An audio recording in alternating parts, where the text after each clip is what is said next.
Hey, peace world. Thanks for pressing play on another Pay Me No Mind sports and entertainment video. My name is Wood. Please consider becoming a subscriber to the channel and hit that like button if you like the way or you dig the way that anything is being broken down or discussed. Hey man, I talk to myself a lot. My wife just joked at me because of a conversation I was having with myself in our bedroom while she was out at the dining room table working. I look for great conversation and compelling conversation. Sorry, that's why I have my channel. Right now, I would urge all fans of The Wire to check out the podcast, the newer podcast over at The Ringer. They have a YouTube channel, but Jamel Hill and Van Lathan, you know their backgrounds. They are doing they have an ongoing podcast that is a rewatch of The Wire. I think it's through the 7th episode. I think new shows come out on Tuesdays and Thursdays. I'm not trying to bite off of them. I had made a couple of other videos on The Wire myself. Of course, I don't have their popularity, their standing. I don't have a negative opinion on how they're going about their show. But with somebody else being in that space, it's kind of motivated me. I'm further along in my current rewatch of The Wire, and I just wanted to talk about it. So, here's my thoughts. Going into season 4 is a very interesting moment because at the end of season 3, Stringer Bell, his politicking catches up with him in a fatal way. Spoiler alert or whatever, the shit happened years ago. But Stringer Bell, does not make it through the 3rd season. Simultaneously, Avon also falls, not fatally, but he's gone as well. And all of these individuals that we loved that we grew to love or grew to know or grew to hate or root for or root against, they're all gone. And these have become some iconic characters in Avon and Stream. So in season 4, I spent a couple of days before I hit play on episode 1 to see what was next. All these interesting dudes are gone. And I get through the first 4 episodes of season 4. The first one was Boys of Summer, Soft Eyes, Home Rooms, and Refugees. And I was kind of dreading getting back into kids because I don't want to follow these stories on these kids. Another thing that's going on here is that Marlo is a guy that I absolutely hated back in 2006. I didn't like this guy. I didn't like how he ran his shop, his ambition. I mean, this was like he was becoming a new power, and I didn't like it. I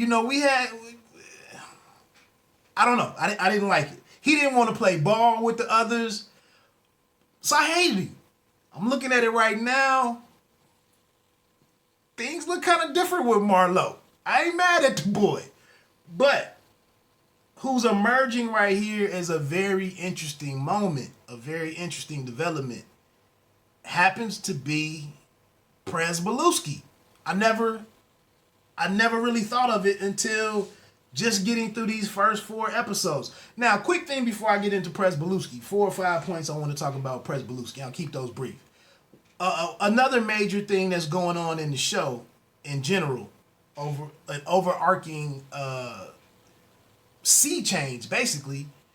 Everybody's learning new roles. There's a new that's taking place everywhere. Bodie is out on his own with no real backing. Now he's leading and hustling at the same time. Kima and Freeman. Daniels has gone on to be a major now. They have a new lieutenant. They're doing their own thing. Shit catches up to them. And then they got to go and leave major crimes. They got to go leave the unit where they've been all-stars. You know? McNulty, he's a house cat now and won't even engage because he thinks he needs to save himself. Carver, Herc, all kind of new stuff is going on. And then you have Carcetti, who could be forcing Royce, Mayor Royce, to not be able to wield the power of a sitting, mayor. So it's tons of change here. But part of that change and that rebranding of everybody, what's his name is doing? Bubbles is even doing something new. We have a Omar with the newfound focus. So I was kind of down. I missed all of this back in 14 years ago. But anyway, looking at Prez in particular, who has one of the most extensive rebrands, completely new for him. So what I noticed here is when Prez goes and shows up and reports to become this teacher, this is a risky thing that Simon did to take on the school system in Baltimore and focus this season around the youth and the educational system. Who gives a shit about this? It's remarkable that this worked, which is part of the genius and what this whole shit is about. But anyway, Prez, he approaches this like a puzzle. When he walks into the room, the room is in disarray. It's dark in there. Tables and shit are upturned, and no order whatsoever.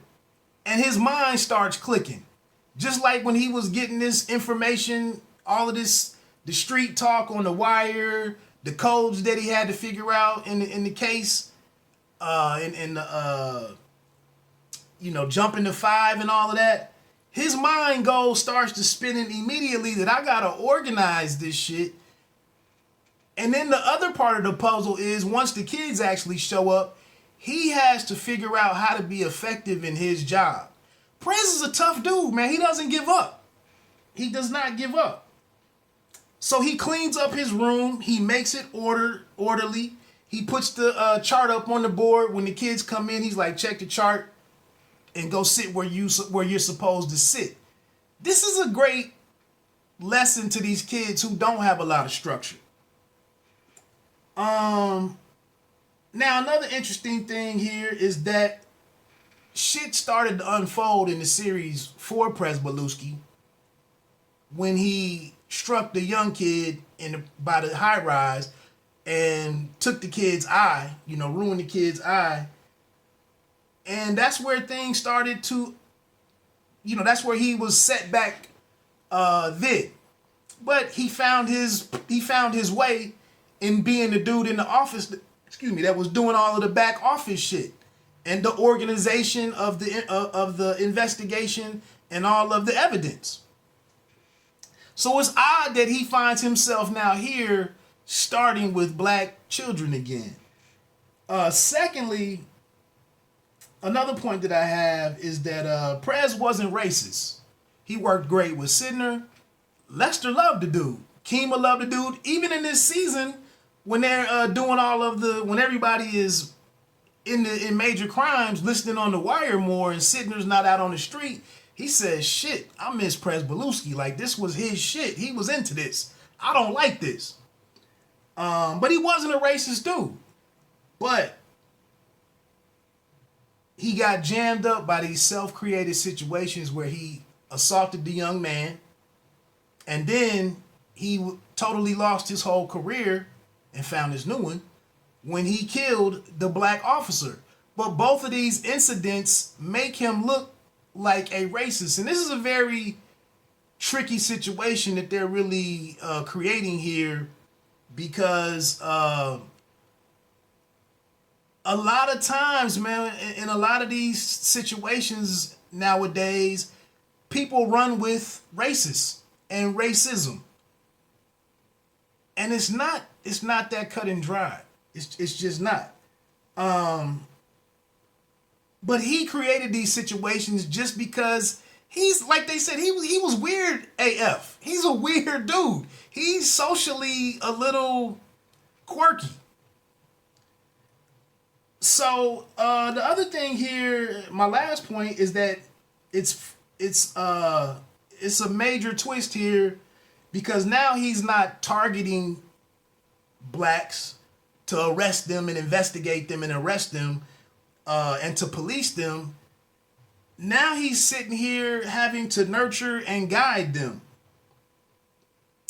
And because of his past and his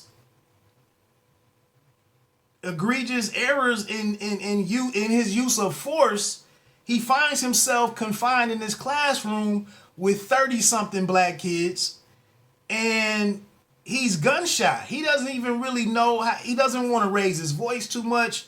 When the girl cuts the girl's face with the razor, he doesn't even know how to really, he acts like he's never seen this before, like he's never seen violence. And he's never been a violent person. He's never used violence.